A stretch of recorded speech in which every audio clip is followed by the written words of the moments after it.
vous expliquez votre popularité? Chaque personne qui entraîne chez lui autant de haine que j'en ai entraîné, entraîne en équivalence autant d'amour.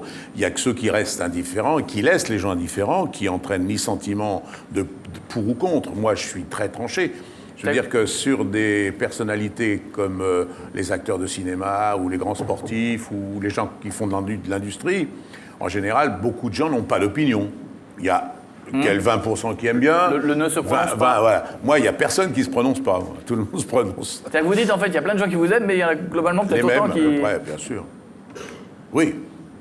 Mais ça ne me dérange pas du tout. Le but du jeu, c'est qu'ils soient de plus en plus nombreux à vous aimer. Et que ceux... Ça, je m'en fous. Ah, globalement, pareil, complètement. Quand vous ne faites pas de politique, quand vous faites de la politique, c'est le piège, malheureusement. Et c'est là où on est contraint d'avoir des attitudes, des gimmicks et des postures, puisque faire de la politique sans être élu, ça ne sert à rien. Et pour être élu, il faut aller chercher dans la posture, dans le baratin, dans tout ça. Bon. Alors là, quand on est débarrassé de ça, c'est un vrai pied. Mais c'est déjà une façon de jouer la comédie, j'imagine. La politique. D'une certaine façon, oui. Et en plus de ça, là, c'est dans un but qui n'est pas aussi humanitaire que quand on fait du théâtre. C'est-à-dire que vous avez même dit un jour, dites-moi si je me trompe, comédien, je l'ai toujours été un petit peu, la différence, c'est qu'avant, on me le reprochait. Voilà. C'est la vérité. Avant, on me disait, ouais, c'est un comédien.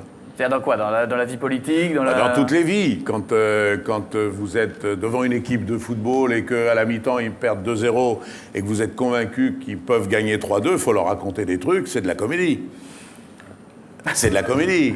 Quand vous dites, moi, je vous ai vu, vous êtes plus fort qu'eux, vous allez voir, je suis certain que vous allez gagner à la fin du match. Alors que vous pensez que c'est des Brels qui se sont fait battre 2-0, qui vont en prendre 2 dans la deuxième mi-temps. C'est de la comédie, ça. Faut être bon comédien, quoi. Voilà.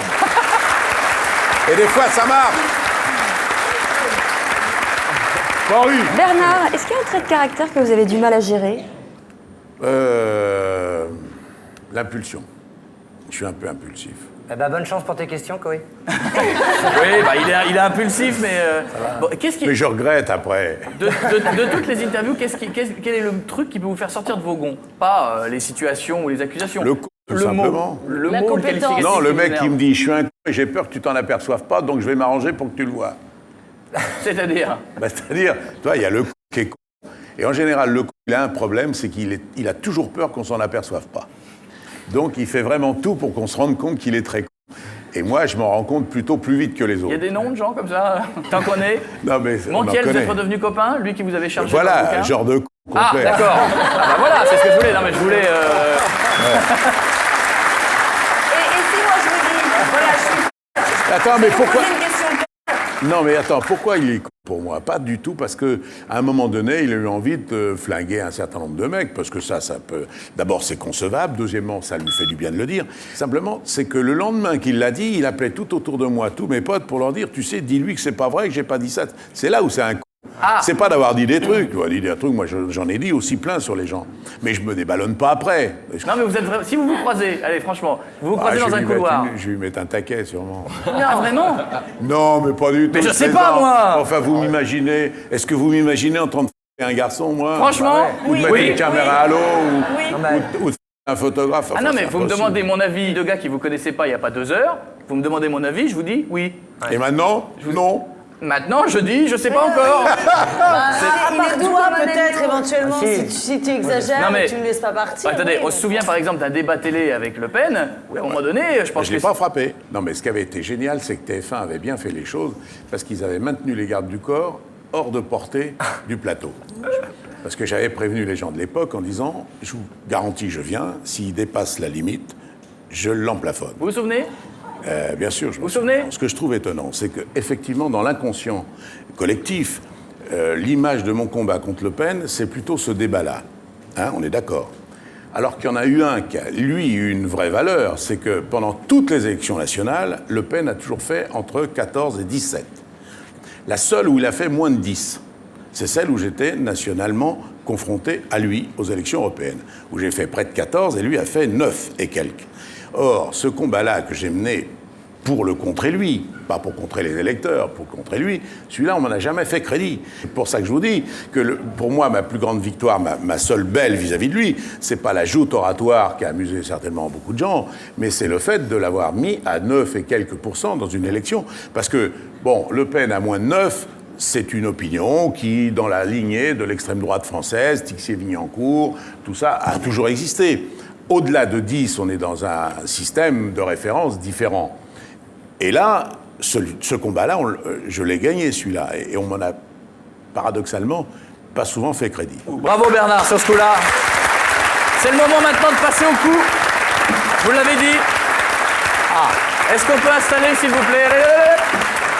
On installe tout. C'est quand je vous dis que ça va être un face-à-face, ça va être un face-à-face. Tadam! Ce face-à-face, je ne sais pas si je peux vous le dire. Vous n'allez peut-être pas vous en relever comme avant. Vous le savez, je pense que... Et pourtant, je le disais en début d'interview, vous faites peur à beaucoup de gens. Il y a des gens qui n'osent pas forcément vous affronter. C'est Anne Sinclair qui va venir ou pas? Non, c'est moi. Moi, je n'ai pas peur de vous. Bon. Moi, je vous poserai toutes les questions qu'on ne vous a jamais posées. Et courageusement, vous acceptez de jouer le jeu. Et moi, j'attaque, frontal. Même pas peur? Bernard, vous pouvez enlever votre petit bout rouge. Enfin, je parlais du truc. Un petit bout rouge. Prenons place, s'il vous plaît. Attention, ne pas trop.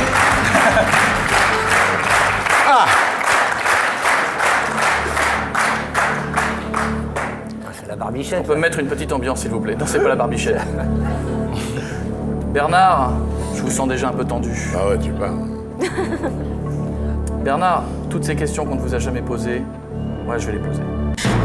Pas mal, t'as Je sais. Pas mal, ta veste. Bernard, pour la première question, je prends tous les risques.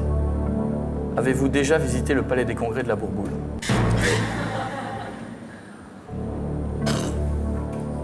Bernard, que prenez-vous le matin au petit déjeuner? Ah là, vous me gênez beaucoup. Je sais, mais vous êtes engagé à... Ta Ouais, mais femme regarde, je déconne trouve pas. gonflé, quand même. Parce que c'est vrai que personne n'a osé me demander ça. Je sais. Moi, je suis... Du café avec du lait. Les boules. Heureusement que personne ne nous entend. S'il vous plaît, s'il vous plaît. Combien de sucre? Ou peut-être des sucrètes. Vous devez nous le dire, Bernard. Ouais, j'avoue. Des sucrètes. C'est pas bien joué. Bernard, je n'hésite pas à vous poser ces questions.